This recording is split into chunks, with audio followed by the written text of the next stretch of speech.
welcome in Flo today. He is a good friend of mine. He is currently in the United States military. I want to first off thank you for your service, Flo. Second off, I want to thank you for giving us an hour of your day. Really today we want to hear the insight from the actual practitioner, the person that does it. I think it's important to see everybody's perspective. Who do we have on today? We have Coach Joseph Boyd. He is a tactical strength coach with USASOC, KBR contractor. We have Darius Dupree, who is head strength coach for 58 South, KBR contractor, and Justin Schwind, human performance advisor with the 58 South, also a KBR contractor. Other than that, Flo, if you can give us you in 2.5 minutes. All right, cool. I'm gonna try.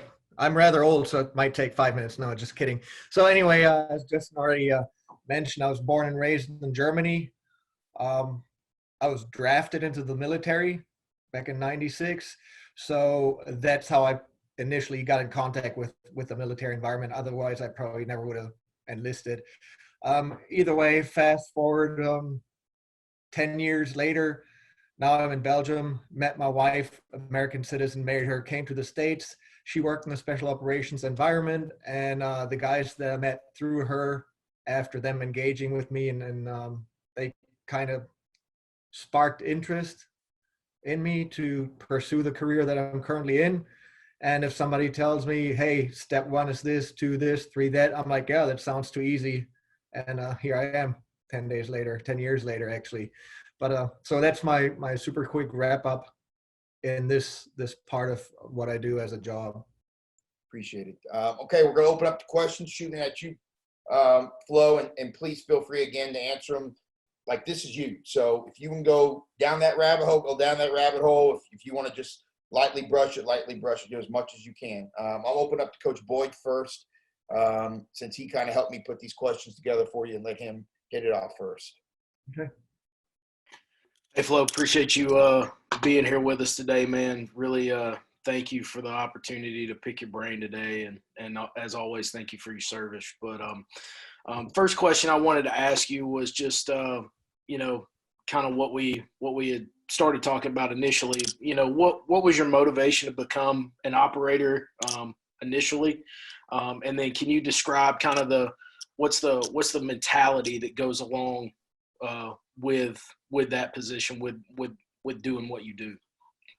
So one of the biggest motivators was wanting to work in a professional environment within the military that still enables me to think on my own 2 feet. That's not too indoctrinated, if you want to call it that. And then after talking to a bunch of operators, I liked what I heard. I liked what they reflected and what they epitomized in the end. And I thought that would be a challenge that would be fit for me. So I took that up. I also always want to work with the most intelligent, the smartest, the brightest, the strongest.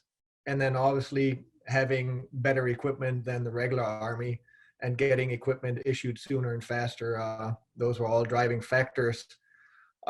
As far as Green Beret mentality goes, I think one of the things all of us have in common is we're very A-type in our personalities, and we're very competitive, which on other aspects obviously plays into every workout, turns into a competition in the end.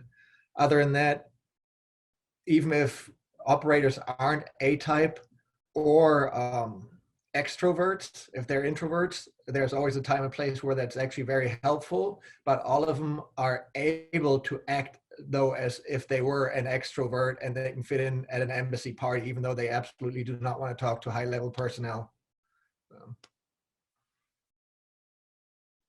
Does that answer the question for the most part? Yes. Yeah. Okay. So real quick, Flo, I never asked you this question, and I think it's a very crucial one. I want to ask you is, what motivates you right now, currently, in your current job, in your current state of your career, and how has that changed from when you started? So as weird as it sounds, but the human bias in the physical decay of your body, right?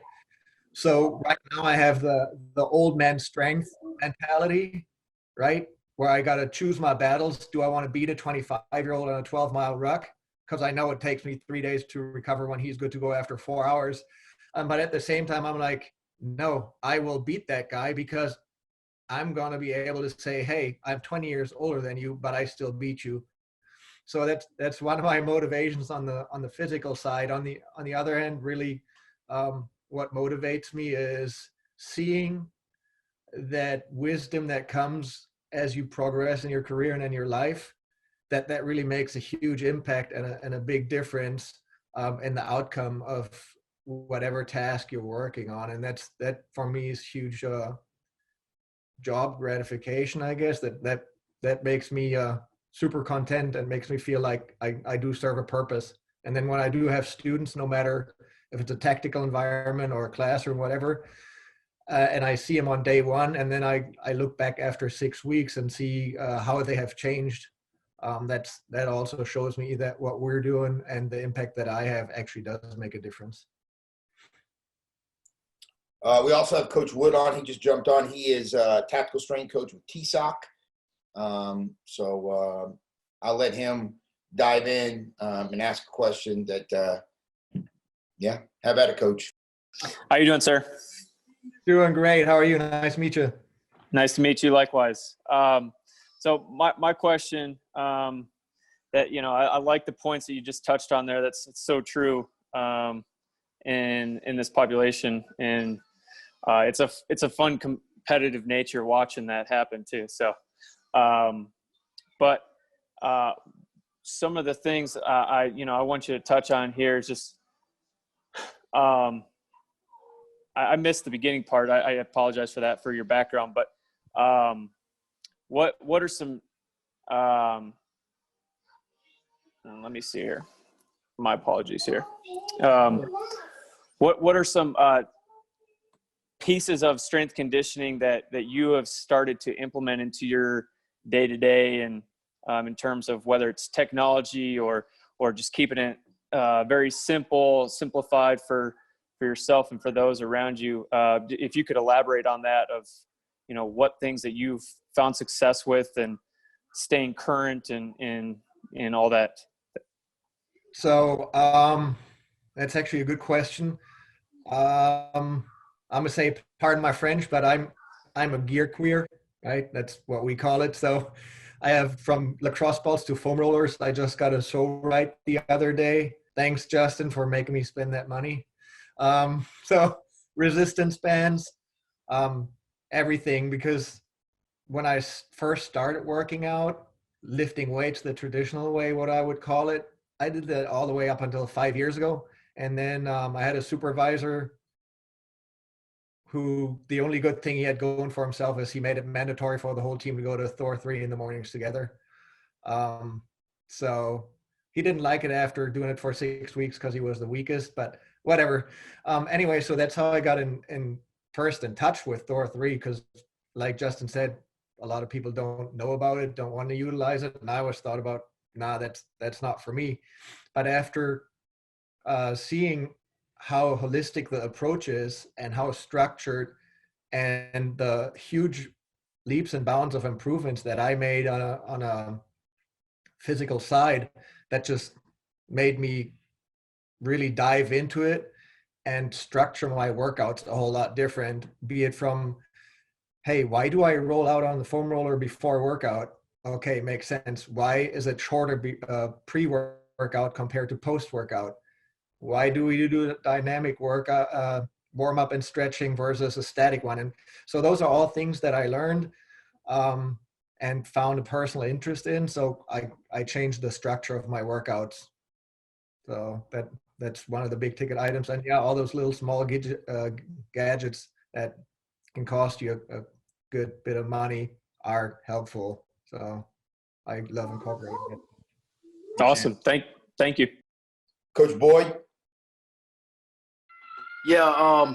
So I guess really for me, the next question would be, in order to train operators effectively, what would you say probably are the top 3 things that a tactical strength and conditioning coach must understand as far as it pertains to the operators. So just give you an example, most of the guys on the call right now came out of the college strength and conditioning sector. So we were all college athletic strength and conditioning coaches. So we're stepping into a side of this that we've never been in before. It's a new theater that we're in. What are the things that, coming from where we've come from, stepping into where we're at, what are the things that we need to understand to be able to train you guys effectively and to be able to capture the attention and the minds of the operator to get them to buy in like you have? So that's a really good question, because I know the operator mentality, but I don't know how college kids work, right? So, but for operators, I would think they always appreciate an approach that gives them several approach angles to whatever workout you're trying to create for them. So if I imagine you got a college kid or a high school kid and you want him to be a better running back, you're like, here's your program, and you will execute and you will improve, because if not, you're off the team, right? And so for guys like me, if we're talking about speed, he's like, hey, one day you do a hit workout, one day you do a medium paced longer run, and one day you do a recovery run.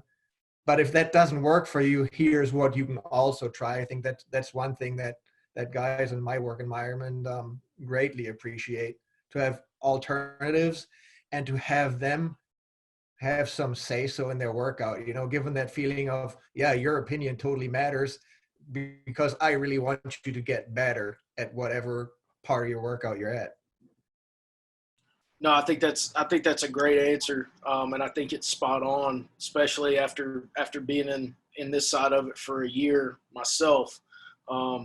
That's really kind of what I've seen. So no, I think that confirms a lot of thoughts that I've been having. Kind of building off, on top of that, obviously Thor 3 or Human Performance and Wellness, whatever it's going to be called now. Obviously that's a voluntary program, and I know you touched on it a little while ago. You had somebody bring you into Thor 3, and before that you weren't really interested in it very much. What do you think are some things that we can do as strength and conditioning professionals on this side to pique the interest of the operator, to get them in the door? Because we really believe in what we do. We really feel like the services that we provide will help you guys in the long run. And so just some things that you've seen from the outside on your perspective, or from your perspective, that maybe we can do as strength and conditioning coaches to help promote it a little bit more and make it so people want to come and take part of it. So I think that'd be a multifaceted approach, right? Because really and truly, you got the guys that go to Thor, and you have the guys that don't go to Thor. The guys that don't go to Thor, they do the big 3 lifts maybe, but for the rest, they just play around with dumbbells and barbells and maybe like a cable machine. So if you either have that equipment also available, if you have the space, that is, right? So that guys can kind of like come in and play with their dumbbells and do curls, and then they look over like, wow, that stuff is more complex than what I thought. Because my initial thought of, before knowing anything about Thor 3, I'm like, yeah, that's CrossFit. That's dumb. I don't like it. When I went through the Q course myself, I was lucky. I had a classmate whose brother was a strength and conditioning coach at Duke, and during his summer break, he came down to Bragg, and again, we were forced to go 2 days a week, but that subsided after the Q course, obviously. But yeah, I think just if you manage to get the guys in touch with the Thor program, because they either come in and say, yep, it's all in, or they say, well, I go to Thor 3 because I see a physical therapist to get dry needle, so just if you would be able to get the equipment to have guys just at least witness it, because once a guy, especially an operator, will observe his peers do something, doesn't matter if he's doing bicep curls, he's like, okay, so he did a deadlift, I bet I can lift heavier than him, or if they figure out the quality of coaches that are available to us, because I'm pretty certain if I would ask Justin, hey, give me a arm farm Friday, I want to have bigger guns, he'd be the last person to tell me to go booger off. He'd be like, yeah, I'll write you a program and get you big arms, you know, so. Right. No, thanks. I don't know if Justin or Hey, Ryan. sir.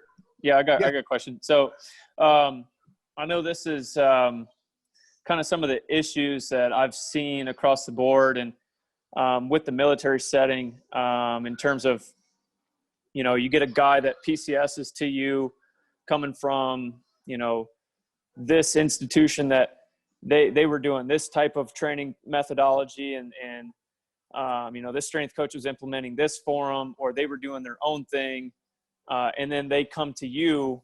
And I know, I'm not sure if you utilize Smartabase or anything like that, but, you know, have you seen where trying to track a profile of a guy, you know, their history, their training history, their injury history, things like that, on top of trying to put a program together for them once you get them?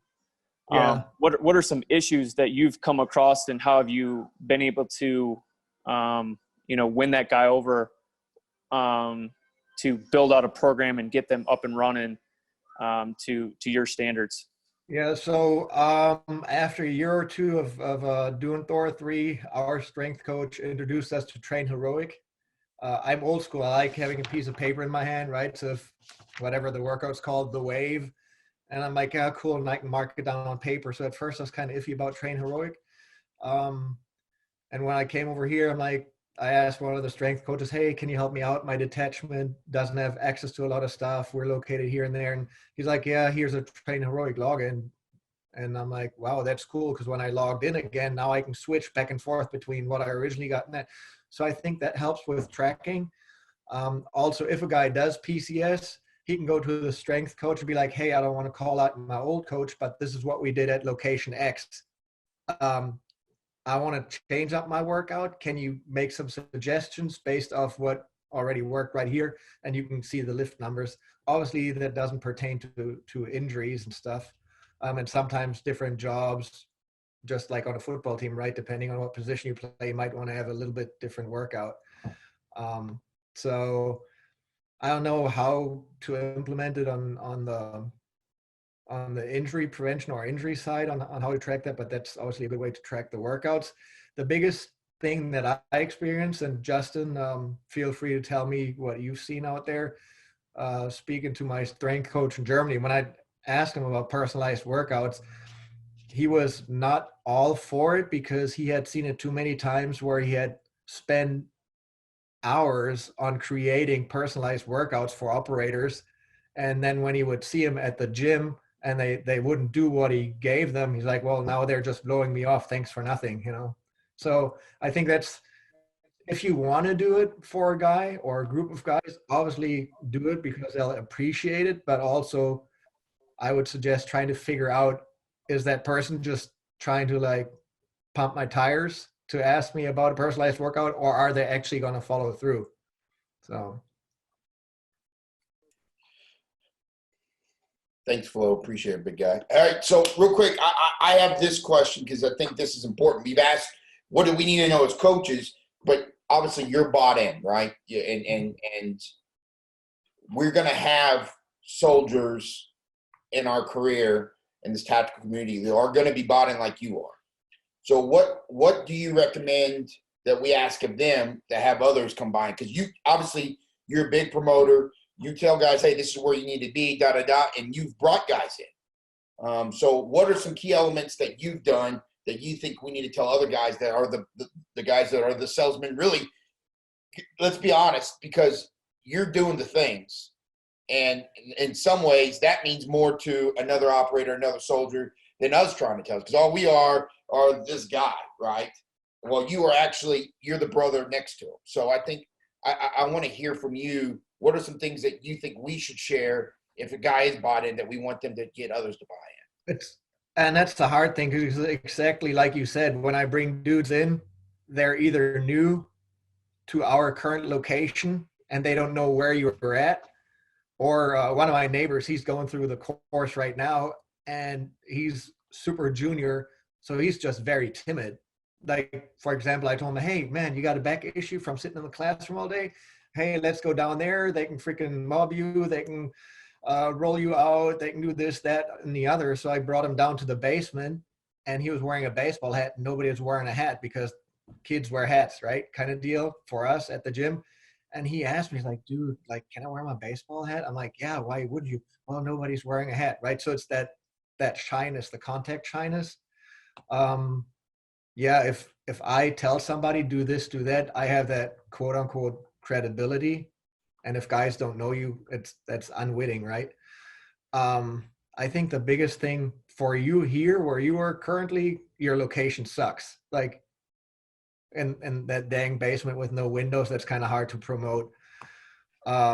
So because other than that, I've never met a strength coach, as weird as it sounds, that I didn't like by the way he would treat his whatever, let's call it students, right?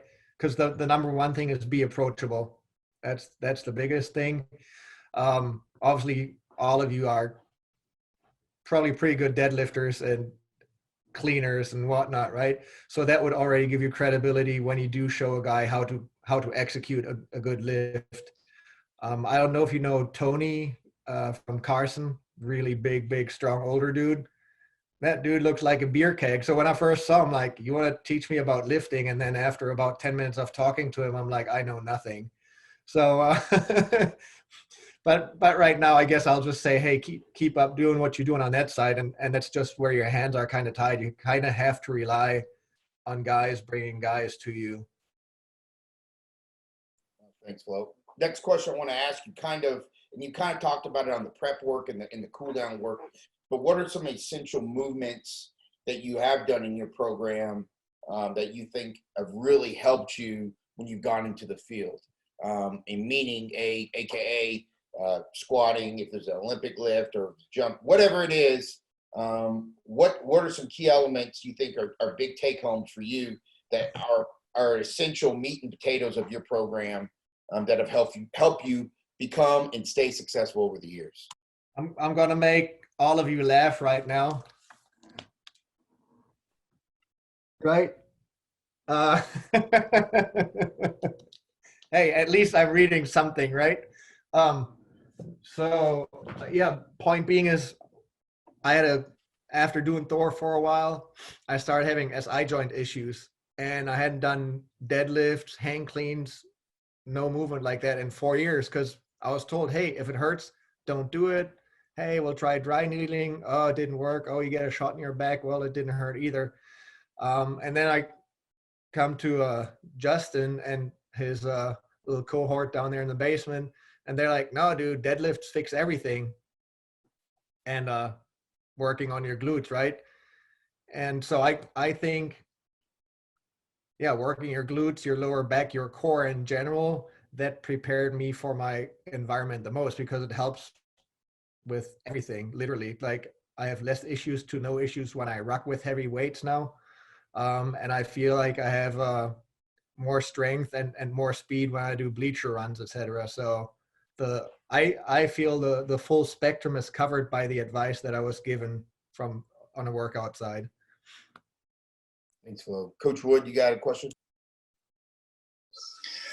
Sir, just want to, if you could elaborate maybe on, so we've all devised programs for guys going down range and whatnot. What is some of the programs that, it's hit or miss with guys that, because they always want to hit the 1,000+ pound club or whatever when they're going, and they want to stay busy. So it's like 2 days, give me more and more and more.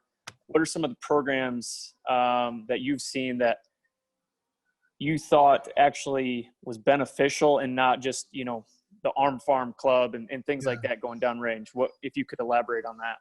So with the Arm Farm Club, we used to do it literally on Fridays. So Fridays were American Arm Farm Fridays.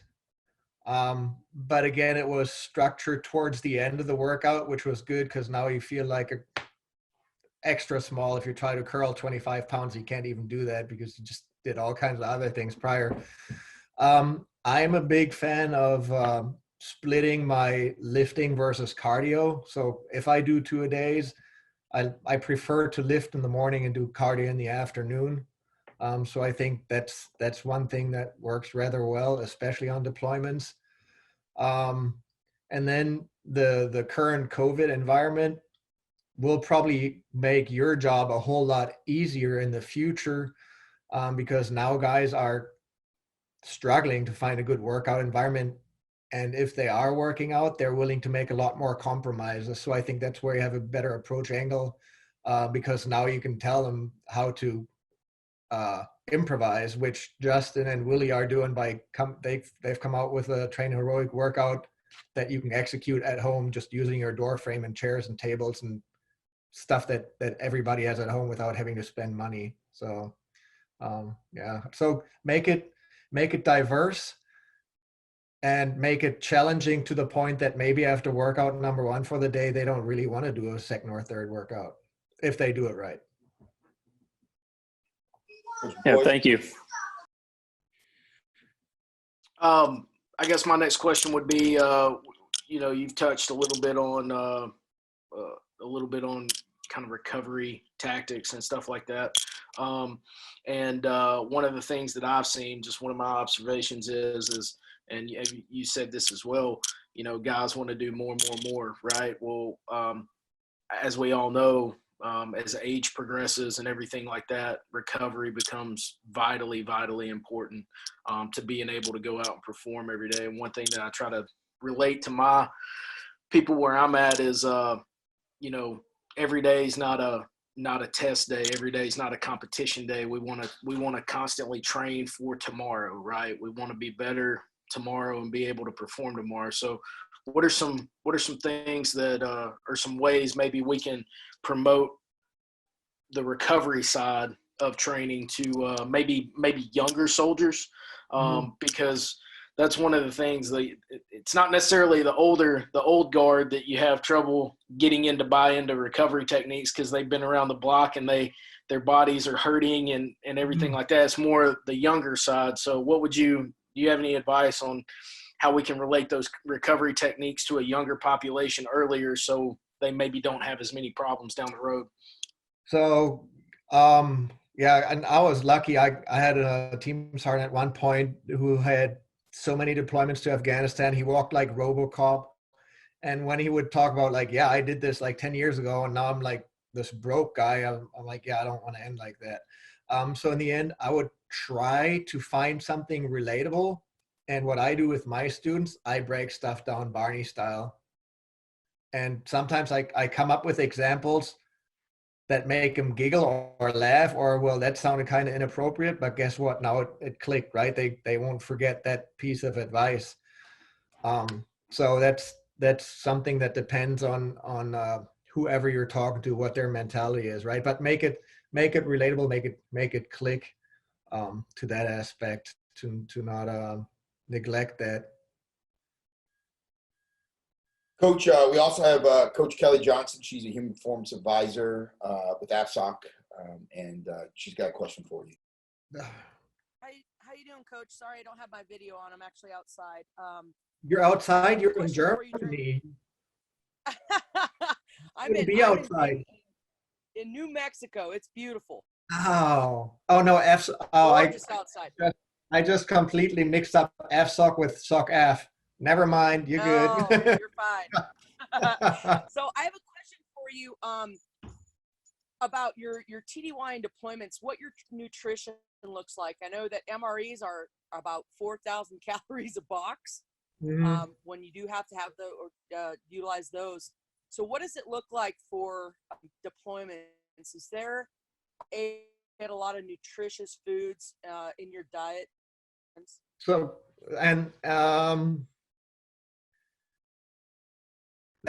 I think again, that's operator driven. I absolutely despise MREs. Like even when I'm in the field, I would rather drop 5 pounds in 4 days in the field than eat an MRE. Like a lot has to happen until I eat that thing. Probably not the right answer, right? Because I need nutrition too. But so when I was in Afghanistan, I tried to eat 3 to 4 times a day, which on a combat deployment, depending on the size of installation you're at, there's even midnight chow. So I would, on a day that there's no missions, I would wake up, have breakfast, digest, lift, sleep, lift, eat, sleep, do cardio, eat, sleep, and then get up at like 10 o'clock at night, 11 o'clock at night to go and have a pressed sandwich.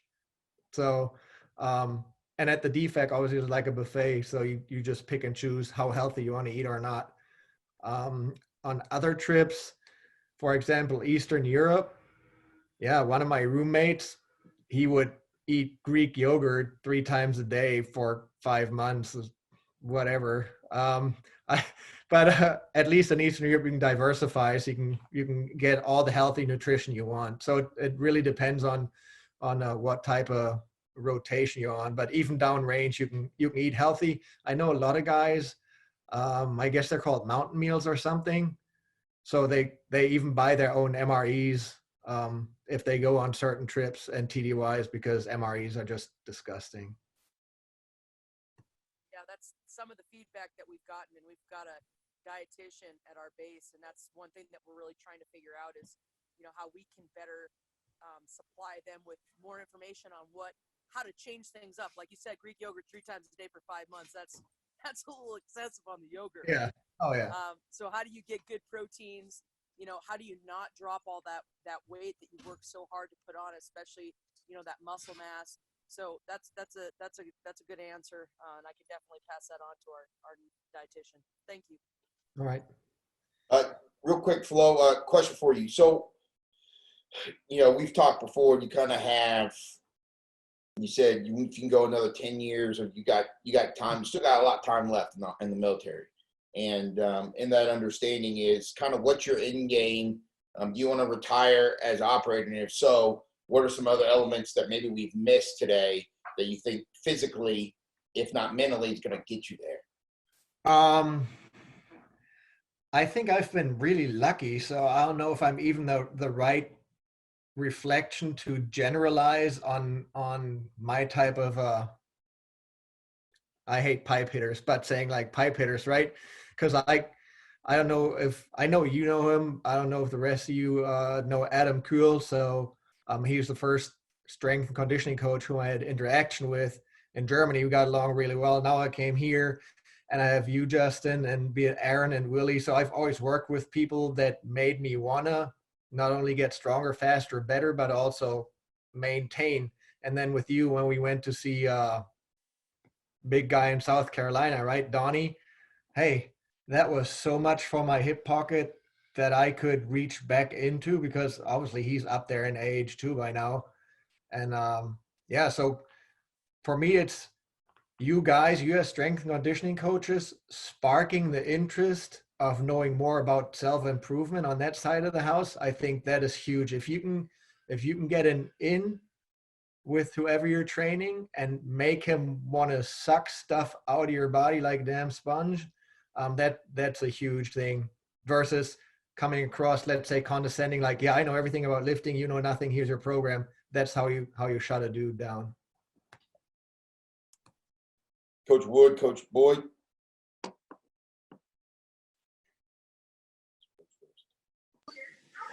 Sir, what are some, obviously you kind of just mentioned a little bit, but what are some things that you've, like resources, people that you've tried to utilize to incorporate, along with, using the resources you have currently with a strength coach or a dietitian or, whoever it is, what avenues do you try to reach out to improve your knowledge and helping your body, improve and increase strength and stay healthy? So obviously a lot of times, because of my personal interest in it, when I would get treated, be it by a physical therapist or whatever, I would ask tons of questions about the hows and the whys. Like right now, my left distal bicep tendon is giving me issues. I'm scraping my own arm with a butter knife and olive oil in the mornings, So it's just kind of like digging in on what your interest is. Then I was lucky enough, the book that I showed earlier, my wife ordered that, and I'm like, oh yeah, let me see that. She hasn't even opened it. I'm halfway through.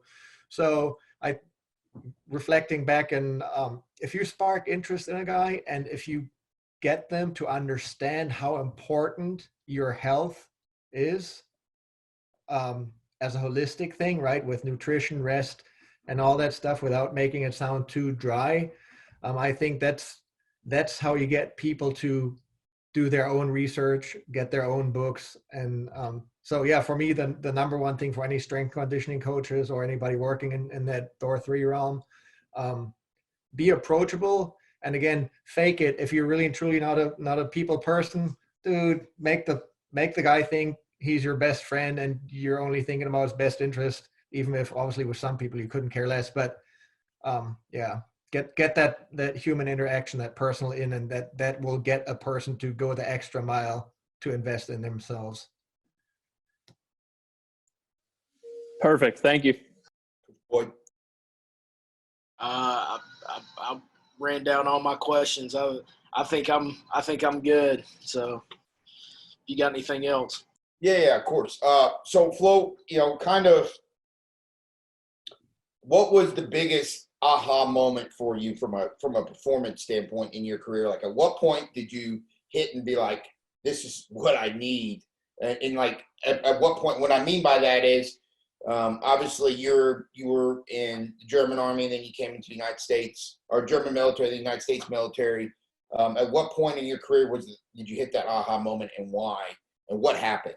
If you can share that experience. Like on a work, on the physical strength conditioning side of the house. Like when did you hit that aha moment? Like, I really need to take a buy-in component of this. This means something for me. This is really going to help me. If you can share that experience of when that happened, and kind of the details of that. So I think that came in different levels. One of the things was, even though I was an older guy in basic training, I found it weird that at the time I was 35, 36, I blew all those 17 to 25-year-old kids out of the water on every event. And I'm like, yeah, whatever, weak genes, I guess those European genes in me are good. Then I get here to Fort Bragg, and all of a sudden I'm surrounded by all the studs of all the programs that are now thrown together. So I was still maybe top 20%, but the competition was just a lot bigger and a lot fiercer. And that's when I realized, like, I need to step up my game.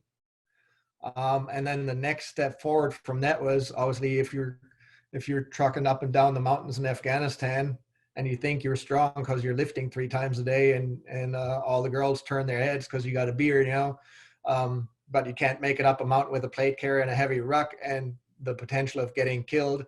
That's when I said, okay, now I got to be more functional in my workouts.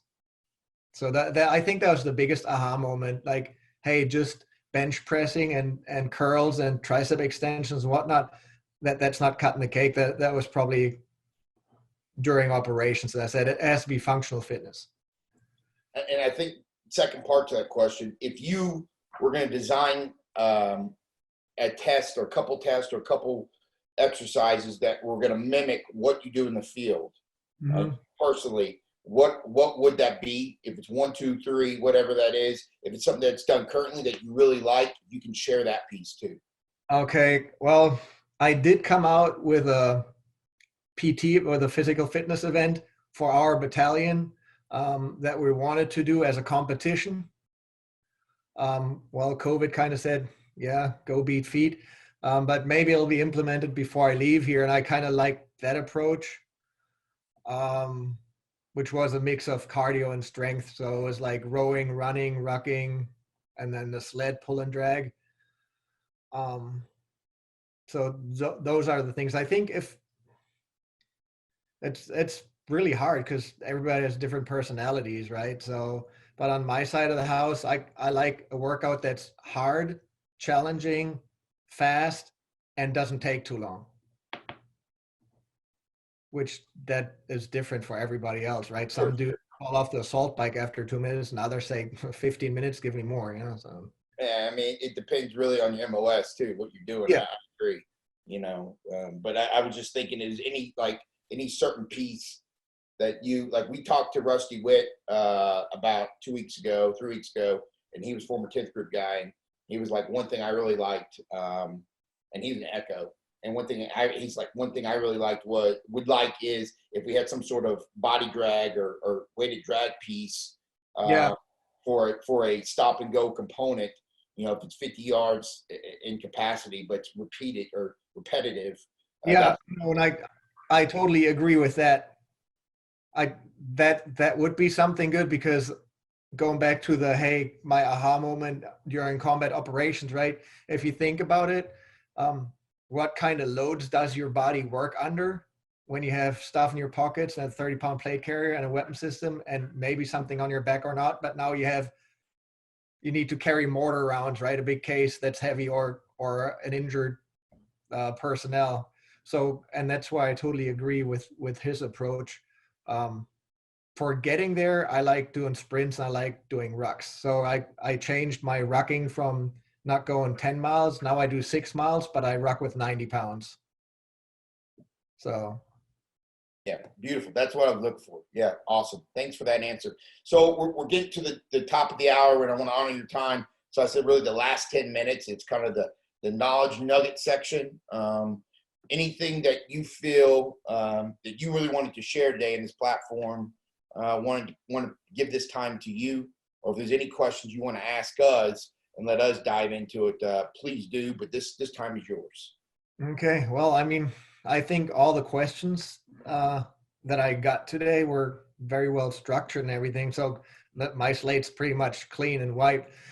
Other than that, wherever you guys go as strength coaches, like I said, I haven't had a bad experience yet. So I'll just say, keep up doing what you're doing, how you're doing. If I was able to give you some new pointers or new points of view today, and you had a little bit of a takeaway from today that would make me feel good, and that would show me that you didn't waste your time either, right? Because yeah, an hour is an hour. It doesn't matter if it's for me or for you. So that's one of those things. And I don't know how much of an impact you have on your training environment, work environment, whatever you want to call it. But besides that basement with no windows, which you can't change, but I haven't really seen a Thor facility that I didn't like by the type of equipment that was in there, right? When you get new stuff, like when you got your new and improved, what are they, the Hoku bars, the trap bars, I get excited about stuff like that. Like I said, I'm a gear queer. I'm a huge fan of that stuff. So if you keep showing your guys that not only do you have their health at interest, but also the best training environment, I think that's when they double dip, and not only tell them, hey, the strength coach is really cool, but check out the kind of bar that they have. I've never seen that, you know. So wherever you have an impact on improving your foxhole, I think that's a big ticket item.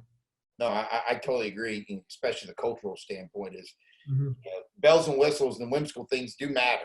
You know, people, there's a reason why the college model has been so successful at recruiting guys. And it's almost like in our setting, there has to be a recruiting component to it. You're right. You're 100% right. And the more whimsical you can get with purpose, like you can't just get whimsical to be whimsical, but with purpose, like you're talking about the kabuki trap bar, there's a hell of a purpose. And you feel that thing and you train with that bar, it's so much smoother. It's so much more efficient than any other hex bar out there, or trap bar out there. I agree. Like it's the better mousetrap. So if you can bring in the better mousetrap, do it. And then obviously the esprit de corps, pride in your regiment type piece. When I walked into the 110 Thor gym and I saw the setup and everything was laser engraved, and the bumper plate said 110 Special Forces Thor 3 and had a Thor's head on it. Yeah, that made me lift even heavier, and that made me want to go back there even more. So, or like, I don't know if you saw the rollers that Donnie had posted the other days with the Panthers logo on there. So if you do have the capability and the influence on saying like, oh, hey, cool, can we order these? Yes. Hey, can we get those personalized? That's just that little cherry on top, but they'll make dudes. Yeah, SF guys are 90% the same. So everybody loves wearing a team t-shirt and likes personalized stuff. So I think that's additional motivating. Yeah, I agree. Thanks for that insight. Other than that, Flo, again, want to thank you for your time. Want to honor that time, that hour time frame that we stuck within, and I know everybody here will definitely say thank you. It's always great to call you a friend, call you a colleague, and also to say thank you for your service, because I get to walk and make decisions every day with freedom because of you. So thank you again, sir. Thank you. I feel truly humbled by your kind words. And for me on my side, when you asked me if I would be willing and able to do this, I felt honored, because you got like 500 of me coming to you in a week, and you asked me. So thank you for giving me that trust and confidence in me to talk to the professionals that do the same job that you do in order to keep us strong and running. So thanks. Thanks again, Flo. Appreciate it.